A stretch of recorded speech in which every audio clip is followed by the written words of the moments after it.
Insyaallah kita akan membahas pertanyaan masih seputar wudhu. Ini ada pertanyaan dari teman-teman tentang bagaimana hukumnya wudhu di kamar mandi atau wudhu di toilet. Karena tidak semua orang punya ruangan khusus untuk wudhu.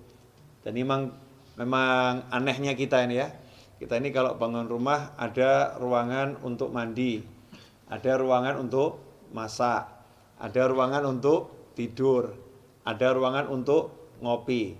Tapi untuk ibadah yang paling penting sholat, musola enggak ada. Kemudian fasilitas untuk sholat, wudhu juga tidak disediakan khusus. Ini kita kelemahannya.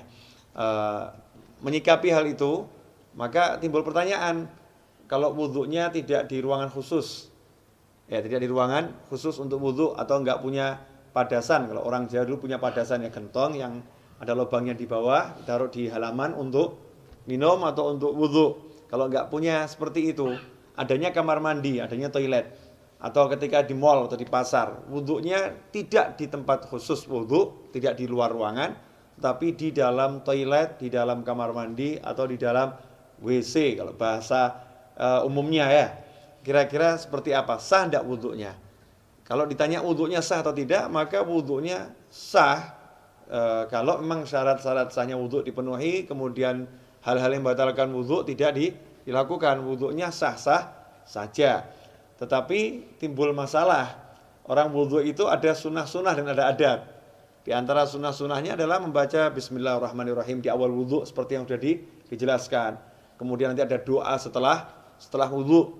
Dan ada adab-adab yang diajarkan oleh para ulama. Ada ulama-ulama yang menyusun doa-doa ketika basuh wajah, doa ketika berkumur, doa ketika membasuh tangan, doa ketika membasuh kaki, seperti yang dijelaskan oleh Imam Ghazali dalam kitabnya Bidayatul Hidayah. Jadi memang doa-doa itu tidak diajarkan Rasulullah SAW, tapi orang diajarkan untuk berdoa kapanpun ya. Apalagi kalau doa ini dari para ulama. Lantas bagaimana kita mau membaca doa di dalam kamar mandi? Atau kita mau membaca Bismillahirrahmanirrahim sedangkan di dalam kamar mandi. Sementara kita ketahui Nabi kita Muhammad SAW mengajarkan agar kita tidak membaca lafzul jalalah, asma Allah, atau ayat-ayat Al-Quran, atau doa-doa di dalam toilet, di dalam kamar mandi. Emang apakah ada sumber hadisnya? Ada. Kita semua tahu baginda Muhammad SAW itu punya cincin. Ya, punya cincin. Khatiman min fiddah, dari perak. Ya, Rasulullah punya cincin dari perak, yang cincin itu fungsinya sekaligus sebagai stempel. Ya, fungsinya sebagai stempel.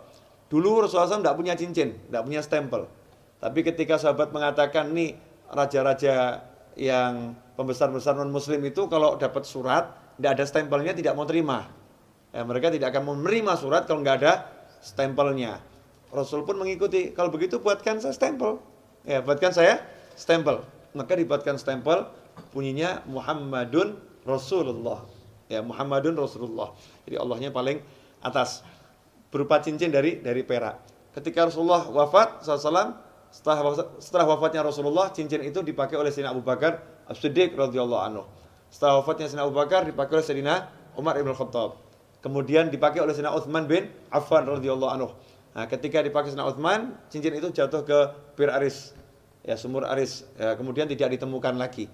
Nah, apa dasarnya? Ketika Rasulullah masuk ke khala, ke tempat buang hajat, Rasulullah selalu melepas cincinnya. Jadi ketika masuk ke tempat buang hajat, Rasulullah SAW selalu melepas cincinnya. Karena di cincinnya itu ada tulisan Muhammadun Rasulullah. Kalau membawa tulisan aja tidak dianjurkan, apalagi mengucapkannya.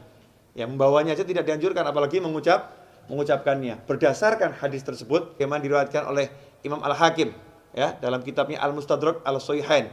Di situ beliau menyatakan, anna Rasulullah labisa khatiman naksuhu Muhammadur Rasulullah fakana idza dakhala al-khala wada'ahu. Kata Al-Hakim dalam kitab Al-Mustadrak, Az-Zuhri menyebutkan bahwasanya Rasulullah SAW punya cincin yang tulisannya adalah Muhammadun Rasulullah.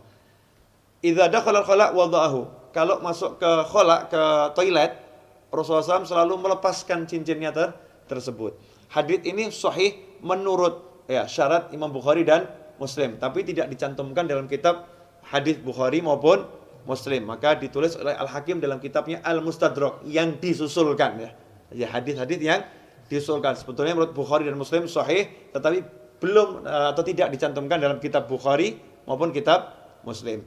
Nah, hadis ini menunjukkan memang kalau masuk kamar mandi jangan bawa tulisan yang mengandung nama Allah atau nama Rasulullah Shallallahu Alaihi Wasallam. Dari sini ulama kemudian mengambil kesimpulan kalau membawa tulisan nggak boleh, apalagi membacanya.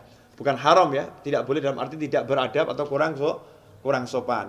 Karena itu seyukyanya jangan berwudu di toilet, seyukyanya. Cari tempat wudu yang memang betul-betul untuk wudu. Kalau tidak adanya toilet, barulah silahkan wudu di toilet atau di kamar mandi atau di WC.